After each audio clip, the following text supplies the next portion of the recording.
Hi மக்களே, பலாக்கொட்டையை வச்சு evening snacks பார்க்கலாம் வாங்க. வேக வச்ச பலாக்கொட்டையை நல்லா நசுக்கி எடுத்துக்கணும்.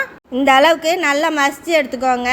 இதோட 1/4 ஸ்பூன் உப்பு, ஒரு கைப்பிடி சின்னதாக கட் பண்ண வெங்காயம், ஒரு கைப்பிடி கருவேப்பிலை கொத்தமல்லி சின்னதாக கட் பண்ணி சேர்த்துக்கணும். 2 மிளகாய் சின்னதாக கட் பண்ணி சேர்த்துக்கோங்க. நல்லா பிசைஞ்சிக்கோங்க. 1/4 ஸ்பூன் சோம்பு சேர்த்து நல்லா பிசைஞ்சு உருண்டை உருட்டி எடுத்துக்கலாம்.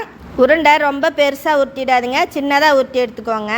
100 கிராம் கோதுமை மாவை பஜ்ஜி மாவு பார்த்து கரைச்சிக்கோங்க. இப்போ அடுப்பை பற்ற வச்சு வடை சட்டியை வச்சுக்கலாம். சட்டி சூடு ஏறினதும் போட்டு எடுக்க தேவையான எண்ணெய் ஊற்றிக்கலாம். எண்ணெய் சூடு ஏறினதும் உருட்டி வச்சுருக்கிற உருண்டையை கரைச்சி வச்சுருக்கிற மாவில் முக்கி சிந்தாமல் போட்டுக்கலாம். எல்லா உருண்டையும் போட்டதும் அடுப்பை சிம்மில் வச்சுக்கோங்க. 5 நிமிஷம் அப்படியே வேகட்டும். அப்போக்கப்போ உருண்டையை திருப்பி போட்டுக்கிட்டே இருங்க, இல்லைன்னா கருகிடும். 2 பக்கமும் நல்லா செவந்து எடுத்தால் பலாக்கொட்டை போண்டா ரெடி.